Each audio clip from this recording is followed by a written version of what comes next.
Hello, everybody, and welcome to another one in our series, Breaking Down Barriers. During these series, I just take you through a few chapters, which is inspired by my book, Breaking Down Barriers, My Journey from a Small African Village to the World Stage. Breaking Down Barriers. My name is Christian Dubois. And each time I just take a chapter. In a few minutes, I go through a few thoughts and ideas, which I hope are going to share and help you to, in your own path, in your own way, to discover and make your own path in life. So this week, we're going to talk about this particular chapter, which is learn to trust someone. Now, let's be honest, trusting people is one of the most difficult things we can do, whether it's someone who's going to look after your children.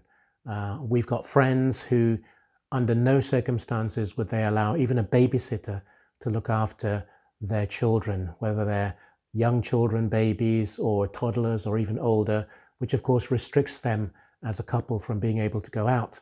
And we've got friends like that, not many, but there are some who absolutely just could not cross over and allow someone to look after their children. So trust is a very important aspect of our life, and it's not easy to put into place. We all have those challenges, but trust is so critical. Who do you trust? When do you trust? How do you trust? And why do you trust? These are all elements that are part of our life every single day, no matter what we're doing. But trust at the same time can't be turned on and off. You can't suddenly say, I trust you today, and then tomorrow I don't trust you. Now, of course, if there's a reason for that breakdown in trust, which is a whole different aspect, that's understandable. But when you decide you're going to trust someone, you want to go into it with full commitment, full energy, and full belief that that person is going to be there for you in all circumstances. Let me take you through, I don't know if you did this at school, I know we did. Wasn't the greatest thing, and definitely not to be repeated at any time, as they say in the movies, not to be practiced at home. So if there is a dangerous stunt or a dangerous situation, back in the day they would have these aspects that would come up on the movie or the TV screen and say, you know, don't let your child do this, or you don't do it, it's dangerous. But back at school, I remember, okay, you know, boys, kids, we do silly things. And one of them was very revealing in a sense. It's where you would stand up and then somebody would say, fall back. So you would literally just fall back and they would catch you in their arms. Now, 99% of the time it was safe, but there was the odd idiot once in a while who just didn't put their hands out. And I remember I saw those, and people can be hurt very seriously. So it's not a game. I've seen it in seminars as well. Obviously, as a more mature individual, you understand, you don't play silly games. The principle is still the same. Fall back and trust that that person behind you is going to catch you. That is ultimate trust. In a small way, but that is what trust is about. And I want to read you a quote here, which is from an American author called Maria Snyder. And what she says, and it's really important, very powerful, trusting is hard. Trusting is hard. Knowing who to trust is even harder. Trusting is hard. Knowing who to trust is even harder. And the reason I say that is because we all know on occasions we may trust someone, and then we're not too sure. Something happens, or maybe something goes wrong, or you just have these things in your mind that go, should I trust that person right the way through my life or my career? But trust is not for a season. It's not for a moment. Trust is for a lifetime. And that's why it's one of those incredibly important values that we should have as individuals, to trust someone and to be trusted as well. We've got to be in a position where that trust can and should never be broken. Let's be honest. Those of us who are in business, relationships are one thing, but there's business relationships as well. One of the biggest challenges is where you set up a business and you have a partner.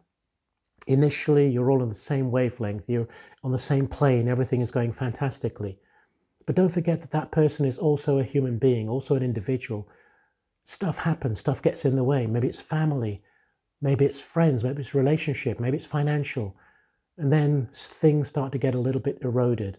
And of course, the extremes are where business partners do things which are illegal, which they're not supposed to do. And that is all the way in which trust gets broken down. So the ability to trust someone or to trust a relationship takes time. Now, I've traveled across the globe, to Australia, to Asia, whether it's China or Japan, to the United States, to South America, to Africa, of course, where I was born and raised, and throughout Europe. Different cultures behave in different ways. Different nationalities behave in different ways. So it's not just a very local thing. It's also between different groups of people. And some groups, some cultures, some nationalities, in business or in private, it's very, very difficult to earn that trust. It's difficult to earn the trust. And a classic example are the Asians, depending on which part of Asia you're from, whether it's Thailand, Malaysia, China, Japan, Korea, and so on. Some of those cultures actually take a lot longer to trust you. It's not innate in the way in which they do business. And yet some cultures is very, very fast, which is not necessarily a good thing. I'm simply saying each situation has its own complexities. So trust is so important. Trust in your marriage, trust in your relationship, trust with your children. How many of us, and I can speak for myself, with our children growing up, and I've been really strict about where they go, who they go and see, what they do. Is it because I don't trust them? No, not my own children, but I don't trust the environment or circumstance in which they might find themselves. So I help teach, educate, and inform them so they make the right decisions. So we all have situations around trust. Some, it comes easily, more fluidly, and for some people it's more difficult. I remember when we lived in Strasbourg in the east side of France, for example, and the Alsacians, which is the area of eastern France, we lived in Strasbourg. It took us a very, very long time as foreigners in their country, even though I spoke French and my wife was learning to speak French, to be accepted in an Alsatian home or environment. It took a long, long time. And they explained to us that trusting other people is not natural to them. Not natural. Now, this was a long time ago. Today it might be a different situation, but generationally it was a challenge. So you need to earn the right to be trusted in a certain way. So I just want to wrap this up with a little story very quickly that in terms of trust in my own relationship, we were living, in fact, in Strasbourg at the time, and I got a job in the Netherlands. And I just didn't have the time to finish what I was doing, clear up my desk, get my projects completed, and then move to the Netherlands. And so what I agreed with my wife is she would go to the Netherlands and she would find us a house.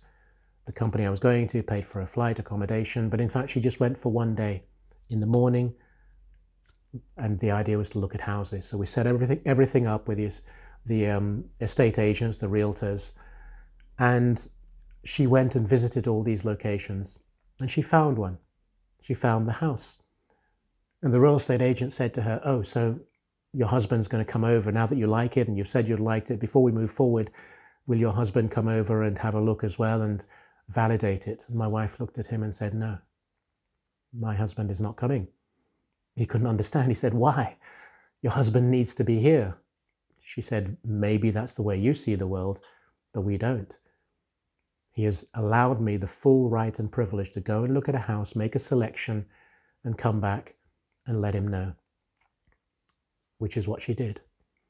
Now, I've told that story to a few people and they're going, "Wow, do you trust your wife to make the right choice, the right decision?" I said, "Absolutely," because we prepared everything beforehand anyway. And anyway, the house is for, in my opinion, not that she wasn't working, but the woman in our relationship has to bless the house. She has to like it. What's the point in me giving my final blessing on it? There are various other issues, they're not complications, but within that. But what I'm saying, the fundamental point is my wife could travel to another country, and if it was the other side of the world, it would be the same thing.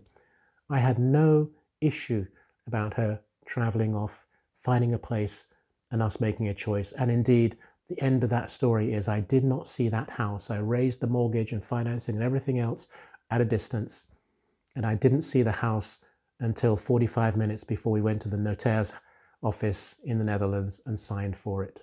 I thought, well, I better swing by and see what I was signing up for, what we were signing up for. But it was perfect. It was a beautiful house. She knew what I expected and what we wanted.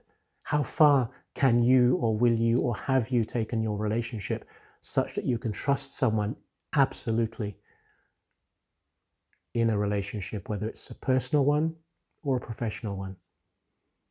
So wrapping up, trust has to be earned. You have to trust someone, someone has to trust you. How do you do that? How do you exude that so that the other person knows that you will in no way want to damage that trust? Not all of us do it well. Not all of us do it at all. So whether it's from, as I started out, babysitting, looking after your children, or looking after your house whilst you're away on holiday, or looking after your animals when you're on holiday, or looking after your car, or whatever it happens to be, it's something that is so precious to you. Who do you trust, and how do you acquire that trust? So that's the situation. It's something we need to work on all the time, every single day. Wherever we are, whatever we do, trust has to be earned. We need to trust people, but we need to allow people to trust us as well. It's got to be a fundamental part of our values. It's a fundamental part of my value to be able to know that somebody can trust me fully and completely and implicitly. And just in wrapping, one situation where my boss, for example, having a board meeting, and he was not very happy with the way business was going, and he looked at everybody else in the room and said, put me in an embarrassing situation, but that's what it was like. He said, there's only one person in this room who I do not have to ask where he is and what he's doing. Bearing in mind that I travel a lot. I traveled a lot, 3 or 4 days a week, but I was getting the job done even at a distance. He said, that's Chris. I can trust him because I know he's doing what he said he'd do. What about the rest of you? Very uncomfortable, I must admit, being in that situation, being singled out. I didn't know he was going to say it. But that is how far trust goes. You don't have to be in the room for someone to know that they can trust you. So what are you doing to ensure that you, A, can be trusted, and B, you know how to trust other people? I'll leave that with you. Hopefully you will like, comment and share, and of course subscribe to the channel so you know when other videos are becoming available. And until the next time, thank you and goodbye.